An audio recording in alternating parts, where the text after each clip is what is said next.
It's time to talk NFL Championship Sunday on a Saturday. How's it going, Mark? I'm ready for Sunday, Greg. It's Saturday, but I'm ready to rock and roll. How you doing? Doing good. Yeah, Good. so you see here, that's the NFL playoffs. Well, you can't see it, Mark, but there's the NFL playoffs logo, and there's Mark, and we've got the championship logos out. We got the Super Bowl trophy in the corner. We've got all sorts of cool logos and everything representing a very big Sunday. And you got two big games to talk about. We're going to do that in just a little bit. Before we get to talk about the big games, though, Mark, a lot going on because we still have. It's amazing that we are almost into Super Bowl week, and there's still a lot of uncertainty at head coaches and coordinators. So I don't know if everybody's waiting for Sean Payton to make a decision. Looks like D'Amico Ryans is going to Houston, which I just think is funny because isn't it fun? It's like Houston, the organization has had like the most black coaches, I think. And every time they fire one, they get slammed for firing them, and then they just go ahead and hire another black head, and then they fire them, and then they hire. And it's like, stop bashing them. I mean, they're doing a good job of hiring black coaches. They just eventually will get it right, and maybe D'Amico Ryans is the right guy. I think it makes a lot of sense if they hire him. Well, it would be a nice hire by them. There's no question. He's ready to be a head coach. Houston fits the bill. They check all the boxes. As you mentioned, they've been friendly toward the black head coach. I think it was an extreme injustice what happened to Steve Wilkes at Carolina. I don't think an interim coach could have done an any better job than he did under the circumstances that he was, and not even given the opportunity to be hired as that head coach. I think was I think it was a low point for the National Football League. Yeah, it's a shame almost though that in my opinion, the guy that has the best resume or is the best coaching candidate outside Sean Payton was Frank Reich. I mean, I would be so much more on that if it was one of these other retread guys. But Frank Reich is a really good head coach candidate. But I completely understand why everybody's upset. I completely understand it, especially when you hear about the Colts coaching candidates. I mean, you're kidding me. See, for what Wilkes did with the Panthers, if I'm the Colts, I would be much more interested in bringing Wilkes over to Indianapolis than some of the guys that they're interviewing right now for their candidates, including Jeff Saturday. Well, including mostly Jeff Saturday. He's proven he's not a head coach. He shouldn't be a head coach. He should be on the sidelines, give him a season ticket, let him root for the Colts. Yeah. I think it's pathetic what's going on with the Colts, that situation. And I agree with you. I think Steve Wilkes should be given a chance to interview for that job. And, maybe just the way the chips fall as far as the Panthers are concerned, had they not hired Steve Wilkes as their interim coach, and it was a white guy, all this uproar would not be happening because Frank Reich was a good hire. Okay. Yeah. So unfortunately, it happened to be Steve Wilkes. Unfortunately, he happened to be a black head coach, and the rhetoric will continue. But I would say that if Steve Wilkes is given an opportunity to interview at the Colts and they don't hire him, then it may be time to change the owner, Robert Irsay, over at Indianapolis. Yeah, I think if sooner or later we're going to have a new owner in Washington. So when that happens, I think he's going to have a big, arrow pointed on his head because he has to be the worst owner in the NFL right now, right? Oh, he was, and he'll be a story that we'll be talking about over the course of the summer. He'll be gone. I think it's all but said and done. Oh, you mean Washington's owner? Yeah, Dan Snyder, right? Yeah. He's just about all but gone. So we'll be talking about him in the past tense sooner than later. And good for Washington. They need to change there because he really ran that franchise into the ground as well. They do. Yeah, it'd be different if he had won and had that would be completely different. But the fact is they haven't. It's been a disaster, and it is time to move on. No matter what you think about the whole name change thing, they've just been a disastrous franchise, and that's just another bad. Like you said, a black eye on the league. So we move on from there. But then Irsay becomes the poster boy of bad owners once they move on from Snyder in Washington. So But I'll talk to Jake Arthur, who does a great job covering the Colts. We already have an interview set as soon as the Colts make their hire. So I'll be talking to Jake soon. And then hopefully, I was actually supposed to talk to Rashard Beard, who does a great job covering the Panthers here on YouTube. We were supposed to talk yesterday. That was delayed.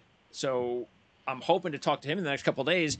And being black, that's going to be one of the first things, obviously, that I'm going to ask Rashard. What do you think?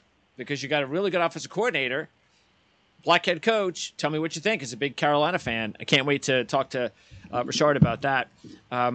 Then the other big news this week was the New York Jets hiring Nathaniel Hackett. And as soon as it happened, I mean, even while it was happening in the press conference, you could tell the beat writers, the Jet beat writers, were trying their best because they knew they couldn't bring up Aaron Rodgers' name, but they were trying their best, to throw in, this word speak about, in other words, if wasn't Nathaniel Hackett hired because of maybe a tie that he might have to another quarterback in the league, that sort of thing. I don't think there's any question that had something to do with it, but I think they would have hired him anyway. I really do, because when I was looking over the list as a Jet fan of the guys that they were interviewing, I was not impressed. I was like, well, wait a second.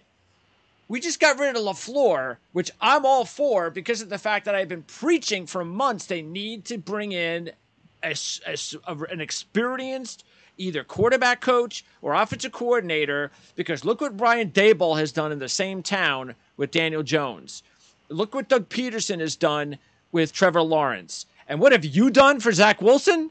You bring in a guy with no experience. You hired Greg Knapp, who had tons of experience coaching great quarterbacks in the league. He dies before the first training camp, and you never replaced him in 2 years. So it's totally unfair for Zach Wilson to be compared to these other guys when he's not being coached properly. So Hackett may not have the resume of some other guys, but he at least has a much better resumes from some of the other candidates that they were interviewing. I agree. I think it was a good hire by the New York Jets, and it's probably Hackett more in a role that he's better suited for as an offensive coordinator as opposed to a head coach. That Peter Principle role, he advancing to a level of incompetence, I think that was a perfect example.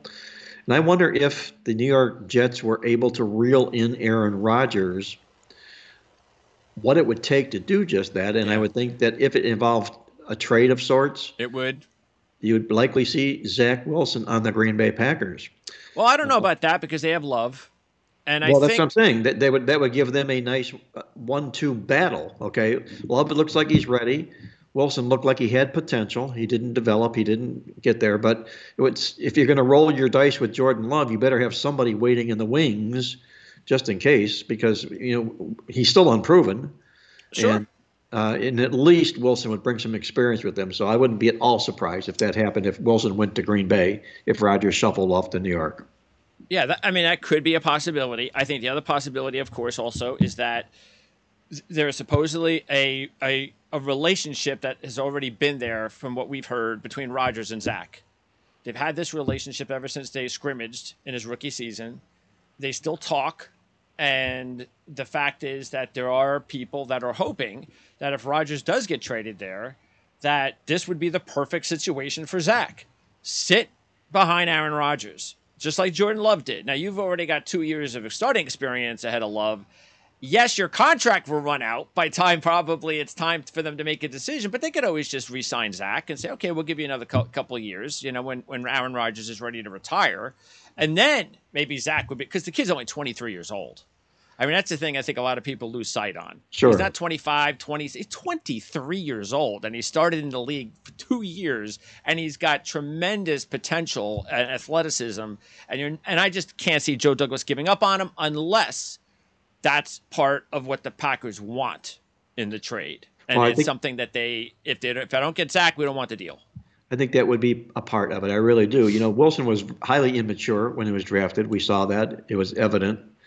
But the irony in this whole thing is, where did Brett Favre go from and end his career? Yeah. Green Bay to the New York Jets. Aaron Rodgers, Green Bay to the New York Jets. Yeah. Well, Yeah. we'll see. I mean, I'm all for it. Obviously, as a Jet fan, Aaron is not done. He's not. See, Tom Brady kind of looks like he's done, but even Tom Brady, I think if he's got protection and he's got the team around him, because he didn't have Gronk, he didn't have an offensive line, I still think he could potentially win with Tom. But Aaron looks like he's got at least another 2 years left, I think. You got a real delicate situation brewing down here in Miami as well. You mentioned Tom Brady, and there's still talk that Stephen Ross wants Tom Brady in Miami. He went after him last year. It didn't happen. Brady's a free agent. I look for him to make a big push for him this year. But in doing all of that, you're going to break the heart and soul of Tua Tagovailoa in doing just that. The kid, when he was healthy, was playing well. He was in MVP talk for the first 6 weeks of the season, okay? Then all of a sudden, here comes concussion 1, concussion 2, concussion 3, out. And to bring in Tom Brady here would just destroy his heart. Now, if that were to happen, they bring Brady down to Miami, Tua would be traded, obviously. He wouldn't want to sit, hold a clipboard for Tom Brady. So where would Tua Tagovailoa go? I mean, there's other teams in leagues that obviously need quarterbacks. Absolutely. Yes. For sure. Yeah. For sure. So that, yeah. I mean, that is a tricky one because yes, it is. To me, it seems like the best case for Miami is to bring in another quarterback that's an upgrade over Bridgewater, like a veteran type that because you just can't count on Tua. So you start him, but you have to feel comfortable that you have a guy that, and maybe he's not even old. Maybe he's just a guy that's got experience, and it could be Jimmy G, somebody that's got experience, or someone that maybe deserves some experience that's just has been blocked. So like even a Mike White type, somebody that you feel that even if it's not already a guy like a Derek Carr or Jimmy G, somebody that, all right, he's down, let's go with this guy, and maybe this guy could do something for us. And maybe that's where the Dolphins go in the draft. Maybe it's possible that they use one of their early mid-round draft picks on a quarterback, like a Tanner McKee. There's a lot of talk. We're doing our draft shows, of course, with Dave Syvertson from our lads, and there are teams that might look at a guy like Tanner McKee from Stanford as a guy that you can pick in the second round or the third round, and he could be a legitimate starting caliber player in the NFL at the right spot. So, yeah, I'd rather do that than to bring in Tom Brady and say, okay, it's Tom Brady, and because you can have, like you said, you have to trade Tua, and then who's your backup? Then it's Bridgewater again or something, and I don't even know if the Dolphins are a Tom Brady type Super Bowl team yet. Do they have like a great offensive line? I don't think so. It's okay. It's not great. I mean, you tell me. Do you think if Tom Brady comes to Miami that they're one of the Super Bowl favorites? No, not at all. A lot of people might think so, but the guy's 46 years old. Rust is really, really evident, showing. I don't think he would be a good fit at all, and I don't think Miami would even go so far as to draft a quarterback because I think they think enough of Skylar Thompson to not give up on him. He at least quarterbacked them through the playoffs and threw a win, although they scored nothing but field goals, but threw a win nonetheless. So I think you'll still see Skylar Thompson and whoever else replaces Tua come down here. But it's really, really being talked heavily about bringing someone in here other than Tua Tagovailoa right now. Well, the other thing too is his I can't imagine when the time comes. What does he have? Another year before his contract is up? So is that where he's at right now? Well, yeah, he would be very contract friendly in that sense right now to acquire him. You're not picking up Tom Brady's contract.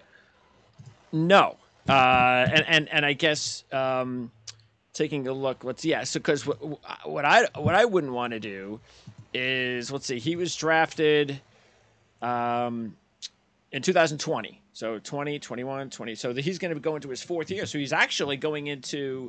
So yeah, is this his contract year? So my point is that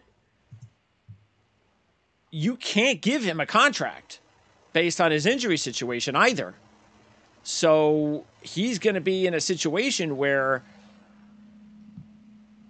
it's going to be interesting to find out. Don't you think he's going to have to like play like almost a full season before anybody, even outside of Miami, decides to give him a reasonable contract? Well, concussions aside, he's always been injury prone. I mean, remember, That is true. the hip injury, either this, to that. And in fact, if Miami were in the playoffs right now this weekend, he would still not be eligible. He would still be in concussion protocol. Tua would. So he wouldn't even be able to play. No, he wouldn't even be able to play. Wow. Wow. So if this is the last year of his contract. Is it? Yep. It might. Well, it is. Yeah. Okay. There you go. Last year. So he's making $1 million. So if he wasn't, in other words, if he didn't get injured this year and he was having the year he was having, I would suspect they probably would have resigned him by now. They probably would have said, okay, before we even get into the offseason, you're doing such a great job. We're going to give you a new 5-year contract or something. Because usually that's what happens when you have a rookie contract on its last year or heading into its last year and a half. If the guy has no injury history and he is clearly a franchise guy, you've already signed him. You've already re-signed him. So this is it. This is it for Tua. This is going to be his opportunity to prove it to everybody he deserves a contract. Well, his agent should have been a little bit more proactive when he was peaking, and inked him before the concussion set in. And I think if you look back, he may well have finished with the top quarterback passer rating for the year. Tua may have. I know Brock Purdy's right up there right now. He hasn't played as many games, but right. But he still put up some really good numbers. Is my point. Yep. And he did win when he played too. So there'll be teams that will want him. There's no question about that. Let's see. Do they have the passer rating list here for the quarterbacks? Let's see. What do I have? Here it is. Passer rating. Rate. Yep. He leads Patrick Mahomes by 0.3. There you go. Yep. And Jimmy G's third. Wow. How about that? So, yeah, a lot of talk about Jimmy G and Derek Carr. And I've even heard this with the Jets. And I'll talk about this on the Jet shows. I don't want to talk too much about it, but any Jet fans that are watching, please. There's no way Joe Douglas wants anything to do with Derek Carr and Jimmy G. I'm sorry. It's not going to happen. Aaron Rodgers is a completely different story. I think if they go after any of those guys, I mean, I could see Jimmy G because that could be like, okay, he's our insurance policy. If Zach doesn't work out, then we have a legitimate starting caliber quarterback. But Derek Carr, why do people? I mean, I think Derek Carr. To me, when I see him, and I'm not a Raider fan, but when I see Derek Carr play, it's like he kind of gets you excited after a couple of good weeks. Like, man, this is really good. We got a good quarterback.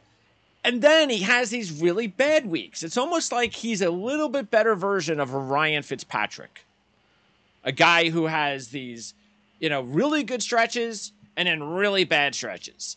And then he's just a guy. He's just a quarterback. So I think he's a slightly above average quarterback, but that's all he is. He's not a guy that you're going to go, oh yeah, let's bring Derek Carr in so we can go win a Super Bowl. Where does that come from? There was even talk at a point where the question was asked, is Derek Carr Hall of Fame worthy? Oh, come on. Who asked that question? David? I'm talking about before the threads all fell apart. Okay. Yeah, right. So look, because I've been hoping, I hope every quarterback succeeds in the NFL. I think it's great for the league. So yes, I've hoped that Derek Carr can become a good quarterback. I think it would have been great for the Raider franchise for them to have a good quarterback. It didn't work out. They let him go. They don't like him. So if and they've seen him every day.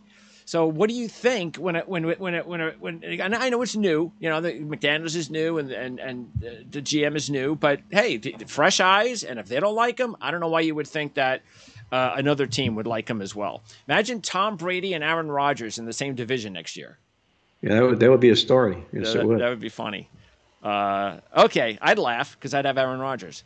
All right. So anyway, we still have other coaching candidates that we'll talk about in the coming weeks. Ryan Dunleavy will join us hopefully for the Super Bowl preview show, which we'll have in the next couple of weeks. Not sure when we'll probably schedule that in 2 weeks, the week of the Super Bowl. But we have some games to talk about. All right. I got to ask you, this is the question of the week, Mark. What's the line on the Kansas City Cincinnati game because it's up. Is it who's favorite? I mean, it was even up to Cincinnati 3 for like 5 seconds. Is it back to Kansas City as a favorite? Kansas City is 1.5 as we're speaking right now. Wow. It's gone down to as low as 1.5. But the majority is minus 1.5, and I believe that's what it's going to go off at 1.5.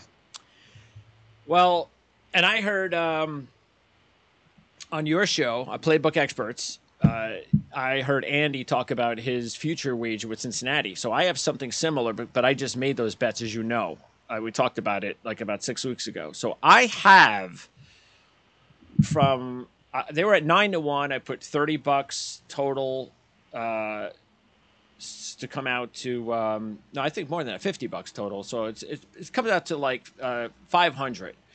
And then I actually in the Century a couple of weeks ago in the PGA tournament, I did because I didn't want to bet John Rahm because his odds were too small. So I did a $3 parlay with John Rahm and the Bengals to win a Super Bowl. So Rahm won the Century. So now I have $200 on Cincinnati on a $3 bet. That's pretty nice. Yeah. So now I have $700 on Cincinnati to win the Super Bowl. Then what I did to kind of hedge my bet 2 weeks ago, I did the predict the Super Bowl matchup. So I was able to get, I think, 14-1 on Cincinnati against either San Francisco or Philadelphia. So I put bets on both of them. So now I have $150 if Cincinnati makes the Super Bowl. That's it. Totally doesn't matter. That's my hedge. But I got to get there now. Now I've got one piece of the puzzle left. I've got to get Cincinnati to the Super Bowl. And I have to hedge this. I have to because this is Patrick Mahomes. This is Kansas City. This is not, I know Cincinnati supposedly has their number, but as much as I still like Cincinnati, I have to hedge it with Kansas City. And now, what would you do? You hear my numbers. I've got 700 on Cincinnati to win a Super Bowl, and I have 150 on the loser if they lose. What do you think would be? I mean, based on that numbers, I probably should only put like what, $50 on the Chiefs? Well, what I would do with the Chiefs is I would play them on a money line. Yes. You wouldn't do the spread. No, not screwing around with the numbers. No. Right. You can get them on the money line at minus 120 or 125, which is not bad. And I would take a position to them to guarantee yourself a profit. Largely because I like Kansas City in the game, number one, but I would do it regardless, even if I didn't like Kansas City, just to guarantee yourself the profit. So you would do it even more than 50. I would do it a little bit more, yes, because I happen to like Kansas City in the game, yes.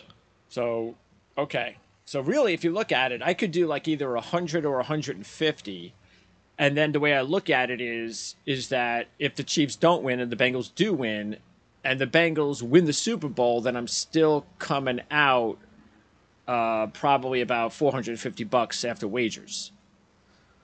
But Correct. If the Bengals lose the Super Bowl, I'm pretty much breaking even because I've invested in the Chiefs now, and I've also invested in those losers, the NFC teams.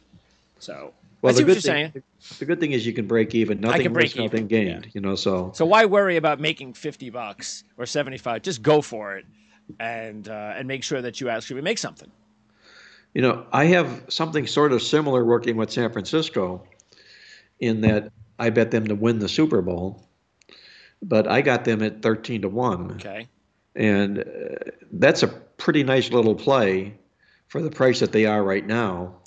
So I absolutely have to hedge a bit of that because it's going to be a nice little chunk of change if they happen to get there. But the problem is if you start hedging 2 games in advance of the game, I didn't hedge them at all last week.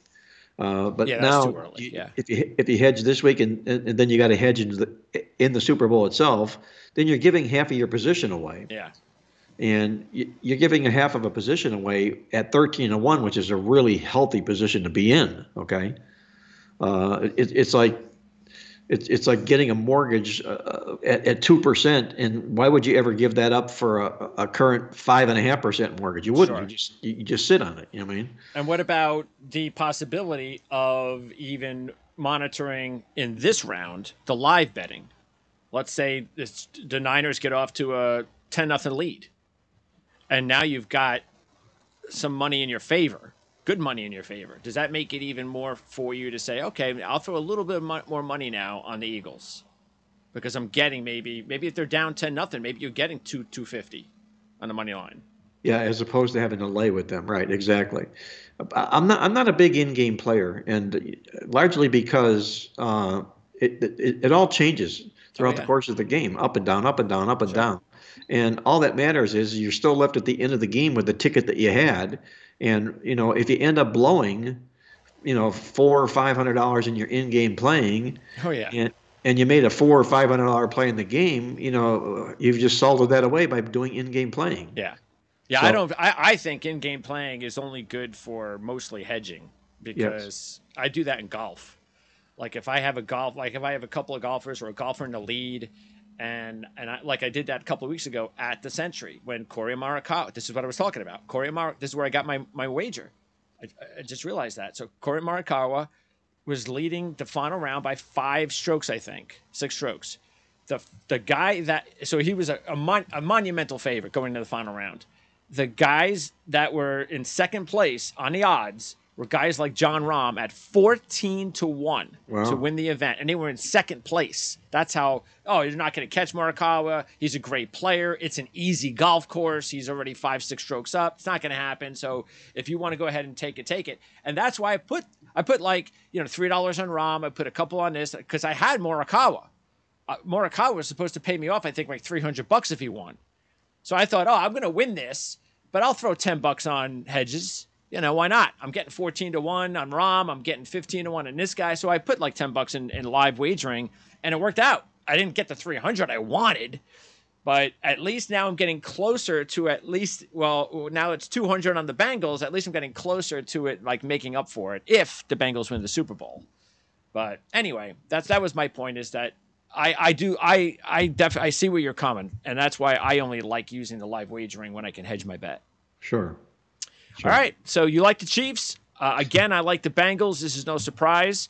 How surprised were you about how easily the Bengals won the game last week? Because from the very beginning of the game, nothing changed really. Like, you didn't get that run by the Bills. It never happened. The Bengals just always kept Buffalo, with a nice little 2-score lead or more.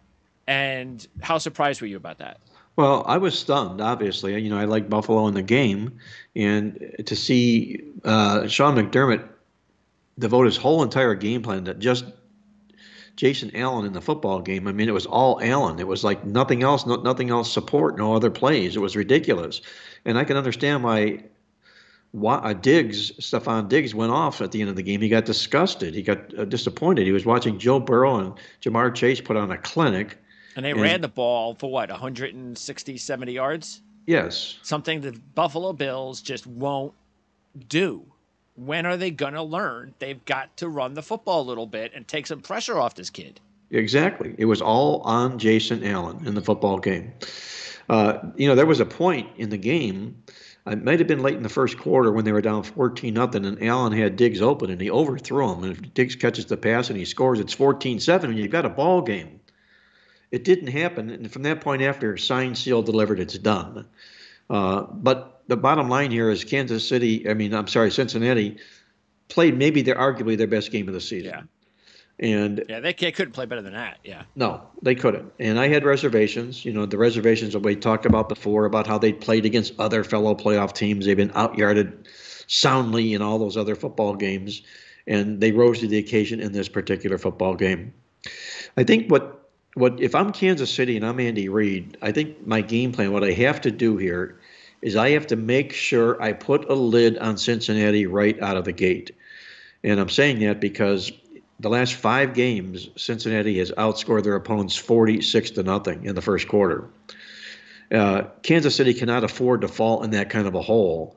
in a game like this. Maybe Patrick Mahomes might be able to dig them out, but they cannot afford to do just that. Yeah, and I've watched a lot of Bengals football this year, and they are a much better team, like most teams. But they just when they're in the lead, they just feel more comfortable. I don't like seeing they're just a different team when they don't have the lead. Like if the Bengals are not in the lead, especially going into the second half, from my experience, they usually lose. They do, exactly. So what are you going to have in this particular football game? I see Andy Reid taking the emphasis off of Patrick Mahomes. You don't want Patrick Mahomes to have to perform like Fran Tarkenton when he's not capable of Yep. performing like Fran Tarkenton in his condition that he's in. I think the team that wins the rushing yards wins this football game. And the reason I'm saying that is if you take a look at how well they performed thus far this football season here, Kansas City has not lost a game when they've won the rushing yards in a football contest. Yeah, that's not surprising. No. That's what Buffalo should be taking note to. I mean, hey, imagine if we actually win the rushing total in a football game with our passing offense. Yeah, what could that do for us? Yes. 9 times Kansas City's won the rushing yards. They won all 9 games. So hence, I think that's going to be Andy Reid's focus, and might even to the point, Greg, where he might end up having Patrick Mahomes coming out throwing the ball because they don't think he's going to do that, and then switch gears and then just grind it out on the ground from that point forward. But anyway, I think whoever wins the rushing yards is going to win this football game. So my take on that is I would look at Kansas City in the game, and because of I think rush is going to be paramount to success. I think the game can also get under the total. And of course, also Travis Kelce. I mean, let's take a look here because I want to see exactly what's happened in their matchups. All right, so they played this year in Cincinnati. Travis Kelce was held to 4 catches, 56 yards, and no touchdowns. Okay. So let me see what happened in the championship game last year, because that's already a great indicator that they stopped Kelce in that game this year and they won the game. Not that it wasn't a blowout. They only beat him by 3, and I believe I don't know if that was one of their comeback wins. I think was Kansas City winning that game? Bengals came back. Might have been. I can't remember. All right, and then last year oh, that's right. They played twice last year. I forgot. So they played in week 16, and Kelce had 5 receptions for 25 yards and 1 touchdown. And that was another 3-point loss in regulation. Then in the playoff game, the championship game, that was different. He had 10 receptions for 95 yards and a touchdown. Look, to me, though, that is how you have to beat the Chiefs with Patrick Mahomes, especially not feeling well. And if I could tell you the truth, even if I might even live with Travis Kelce going 10-95 touchdown, because they don't have the weapons they had last year. Because those numbers came with Tyreek Hill last year. So this year, if I can just limit Travis Kelce to 7-8 receptions and 80 yards and 1 touchdown, I'm happy. I probably win and then, like you said, win the running game. Probably win the football game. They just can't allow Travis Kelce to go crazy like the Jags did last week. It's like, guys, I mean, I know how good Travis Kelce is, but put 2 guys on him. I mean, come on. I mean, just don't let this guy beat you. Let Juju Smith beat you and anybody else, but not Travis Kelce. And every time they needed a big play, Travis Kelce found a way to get open. Yeah, he's the Rob Gronkowski is what he is. I mean, he's a Hall of Fame tight end. An obvious go-to target for Patrick Mahomes. He's a big part of Andy Reid's game plan. And if they stop him, they'll probably be successful, as you say, but not a lot of teams have been able to stop him. Nope. All right, next up, the NFC, and this is a big one.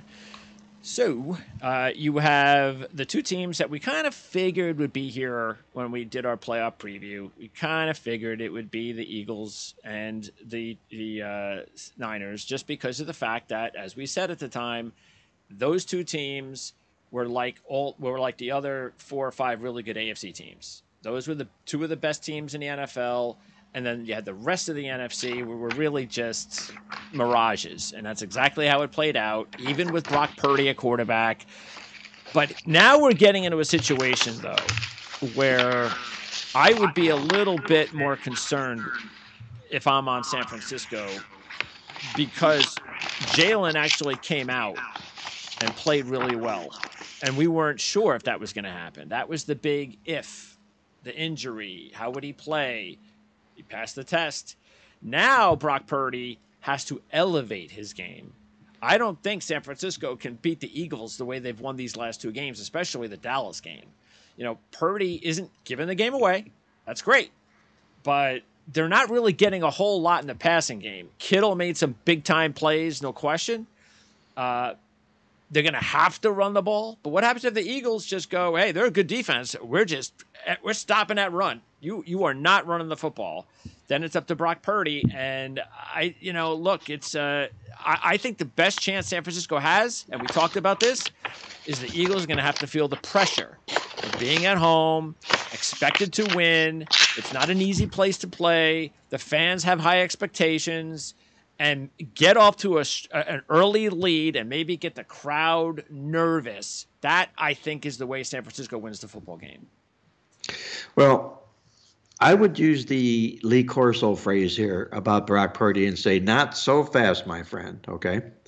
Everybody's got him as just being the makeshift quarterback and just don't make a mistake and, we'll win. Just guide the boat. Don't try to win the race. Just guide the boat. Well, the fact of the matter is, throughout the course of the playoffs, Brock Purdy has the highest rated quarterback rating of all four of these quarterbacks. 109.9 in the playoffs. On the flip side, you've got Jalen Hurts, 78.7 quarterback rating, the worst of all the quarterbacks in the playoffs. So my point being that Purdy is not just steering the ship, he's doing a really, really solid job is what he's really doing here. Can he continue at this pace? Probably not. But at least it's nice knowing that you've got a quarterback that's capable of playing at that plateau or that particular level in the football game. And the other point here is this momentum run that San Francisco is on. They haven't lost since they acquired Christian McCaffrey. That's when I went out and I bought them to win the playoffs when the trade was made immediately within 30 minutes of boom. So, they've got that run going here as well, San Francisco does. And the other side of the coin, the way I look at this is what goes up usually comes down. And Philadelphia destroying the New York Giants by 30 points, that went up and likely to come down. The teams that are in the playoffs that win playoff games by 30 or more points, they're only 10 and 13 straight up the following game. I remember that because I remember the Jets, I think, did that against the Colts in a wild card game. And I remember seeing that because they blew them out. And I remember seeing that and being nervous about the fact. And then next week they went to the Raiders and they were pretty much done by the fourth quarter. And that always stuck with me. That it does not matter if you blow out a team in the postseason. The next week does not guarantee anything. No, it doesn't. All it guarantees is you're likely closer to play back to the level you were before you did the big blowout. And that's what Philadelphia's got to have to avoid in a game like this. Can they do it against a San Francisco-like defense? That's going to be a big, big, tall question. That's it. To answer. Yes. And that's where I think the game is going to be won or lost. I don't think you're going to see, like we might see in the AFC game, I don't think you're going to see a 27-24 type game. Oh. I think you're going to see a game that's coming down to who turns the ball over, which defense is making the best plays. Maybe, again, we talk about the calls and things of that nature, but especially the defense and the turnovers are going to be much more impactful in this game than the AFC game. And I still kind of, I understand the whole San Francisco mojo. Yeah, I get that. And I don't think being on the road when you are a really good and hot football team and well coached matters that much. I just don't. I think sometimes it could benefit you because you don't have the distractions. You don't have that feeling of, but we're at home, so I can kind of breathe a little. you're constantly like it's us against the world mentality being on the road, and that when you are a championship type football team like the Niners kind of are, they're an organization right now. They haven't won the Super Bowl yet with this group, but they're kind of close to it, of being that Super Bowl caliber kind of franchise again. That these road games, I think, don't matter. You know, this will be the first time Frisco will dress up as an underdog since they got McCaffrey. Okay, they've been favored in every game. There okay, you go. If you like San Francisco, so there's that Rodney Dangerfield chip, if you will. You know, for them, they're that way. And I'm gonna go back to the running game here again. I kind of professed this because I really tore it apart during the week. And so far in the playoffs this year, teams that have won their playoff game have all 8 times they've outrushed their opponent, they've won the playoff game. They're 8-0 straight up and 7-1 against the spread when they win the playoff game and outrush the opponent. One game fell 144 to 144. I think that was KC Jacksonville. They just mirrored one another rushing. So you win the game, you win the rushing yards, you win the game. And I think that's going to hold true in this contest here. Now, is it a given that either team will run the rushing yards? No, it's not. But I'll game plan on Kyle Shanahan masterminding a rushing attack that will be better than Philadelphia's planned rushing attack, because Philadelphia's planned rushing attack is largely Jalen Hurts on the loose. Sure. Yes. Is what it is. Yeah. Miles Sanders, statistically, it's done well, but that is because they have Jalen Hurts. It's sort of like the Giants' running game. And why their offense was dangerous this year is because you have Daniel Jones and Barkley. That combination makes it a lot more difficult to zero in, especially when you have the passing game that the Eagles have had. So just taking a look here, what are the Rush's defense, the rushing defensive stats comparable? In this game? You've got trying to see here. You've got San Francisco allows 79 rushing yards a game. Okay. Philadelphia allows 122 rushing yards a game. Okay. That's a pretty dramatic difference. Big difference. There yes, you go. It is. Yep. So the Niners are number 2 basically? Yes. In the NFL, and the Eagles are in the middle of the pack. Yes. Okay. All right. So, by the way, when we did our playoff preview show, we all had San Francisco in the Super Bowl. I got to tell you this, Greg. Before you and I got together here this morning, I did a show in Philadelphia that I've done every year for 40 years, and everything that you get to points to what are the Eagles going to do today? What are the Eagles going to do today? And I come in there liking San Francisco, okay? Yeah. So I can't poo-poo the Eagles too badly. Sure. You wanted to like you, the fans. I had to be as ginger as I could in saying that I think San Francisco can win this game because of the running game, because of this and because of that. So it was kind of funny how I was able to handle it and get out of there alive. If it was a live audience, I would have never got out of there alive. I wonder how but again, those Eagle fans, I wonder how positive they are at this time of year. That'd be interesting. I'm gonna be very interested when the time comes when the Jets are actually back in the postseason and they're in these types of situations, because the Jet fan base is got to be one of the most negative in all of sports. I'm sure it is. Yeah. And the Eagles is just the other way around. They expect to win every game. And they have a Super Bowl win now. Yes. On so top that of it, even so makes cocky as all get out. Yeah. So there are those. There are those expectations of this is where we should be. They finally got there. Jet fans though are like, this is where we should be. We should be at the bottom. This is really where we should be. I know it's great that we've got this 5-game winning streak, but then we just lost the first game. See, we suck again. We're no good. We just broke our 10-game winning streak. We suck. It's that kind of attitude. I don't want to go back and do an I told you so, but with the day they hired Adam Gase just sort of more or less reaffirmed the fact that they're going to be stuck at that level until he's gone. And that's the thing, is that when you, as a fan, this is the last thing we'll talk about before we end the show. As a fan, when and you've been around football a long time, like I have, and even longer than I have, you kind of know whether you've got the right general manager in place or the right coach in place. Now, you're not 100% that those guys are going to lead you to a Super Bowl, but you just know the difference between quality and crap. And when you are in the middle of the crap and you know it, it's a very, very tough place to be as a fan, because you know it's going to now take you. First of all, you got to get back to the firing of the coach or GM, and then you got to keep your fingers crossed that you hire the right guy again. Because if you hire the wrong guy, you're just, oh no. Then you're like, I got to do this again for another couple of years. But as a Jet fan, and I've said this, the day they hired Joe Douglas and then the day they hired Robert Saleh, and it didn't take me long to merge the two, I am and have been 100% positive that they've got the right guys. I've never been this I believe positive. they do too. I really do. It's just going to take time. That's all. But I know how it is for the fan bases out there that are suffering. The ones, obviously. That's why, even as a Jet fan, though, there are organizations out there, franchises that have had it worse. I mean, at least as a Jet fan, at least you have Super Bowl III.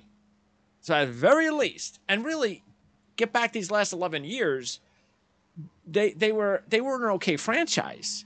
I mean, they've had a couple of dry spells in the last 50 years, no doubt. But if you take away those dry spells, they've been a pretty decent winning franchise. They've been to three or four championship games in the last 20 years, 25 years. That's a lot better than a lot of other franchises who have had a lot of losing, who have never been in a Super Bowl or have never won a Super Bowl. Just look at the Lions. I mean, I was just talking the other day with Dave about this, and Jeff Risdon, who does a good job covering the Lions. And we talked about when Jeff was talking about the Lions a couple of years ago and the moves they were making and the people they were putting into the organization. It was like, you know what? They're doing it right. They're finally doing it right. They're surrounding the organization with the right people for once. And you could tell 2 years ago that the Lions were going to be in this spot, that they were on the way. And that's great for Lion fans. Now, I don't know if they've got the right head coach to win a Super Bowl, but again, from where they were to where they're going to be, you just feel that maybe it's going to take them to hire the next guy to take them over the top. But at least, and again, that's why it's so important. As you know, Mark, running a business, it starts at the top. Not necessarily the owner sometimes can make stupid decisions, and he doesn't have to be the smartest guy like Woody Johnson. Not the smartest guy, but when you hire the right guy and then you stay away from everything, like Jerry Jones can't do, but you just stay away from it and let the guys run the show. To me, that's a smart owner. And when you've got those right guys in place, you just can't screw it up. There's a little bit about what's going on in Cleveland as well. Jimmy Haslam, he's turned it over to let the GM run the football team, hire the coach, and let him go at it. And that's why Cleveland will turn the corner. Yes. They almost have.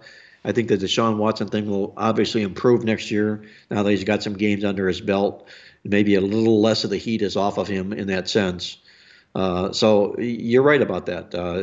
Just hire the right coaches. And when you do hire the right coaches, you make the right move. And I'll say this also, that come next football season, you'll find the Detroit Lions will be one of the most popular picks for teams next year. Absolutely. To make the playoffs, okay? Especially if Rodgers is traded. Yes, exactly. Yes. Because it's easy to maybe say, okay, we're going to pass Minnesota. Okay, they just got blown out of the water. They were proving who they were. Yeah. If Rodgers leaves Green Bay, it leaves Detroit to be the team that surfaces. That's so right. they'll be a pretty popular pick next year. Absolutely, and that'll be a lot of fun too. But that's why we love the NFL, because you can see teams like Detroit and Jacksonville that haven't been there, and even the Bengals. And you can say what you want about the ownership. The only good thing about Cincinnati's ownership is that cheap, yes, and all that kind of stuff. But the only good thing is they do stay away from, again, what is being run by the team. And so when they get it right, then that's great. Then because they're not going to meddle. And then when you get the lucky opportunity to have Joe Burrow as your quarterback, now you're set. I mean, come on. Now you're set. Let me close it out with this about Joe Burrow. And, he's an Ohio kid, played at Ohio State, was a backup quarterback, transferred to LSU. We know what he did there. I mean, that was perhaps one of the most impressive college performances I've ever seen. They just destroyed teams in their path. Then he goes to Cincinnati. They make the draft pick, and he doesn't miss a beat. Okay, so how good is Joe Burrow actually? Well, this stat that I came across just kind of blew my mind. And the Cincinnati Bengals are the only team to win 25 or more games over a 2-year span after losing 25 or more games the previous 2 years.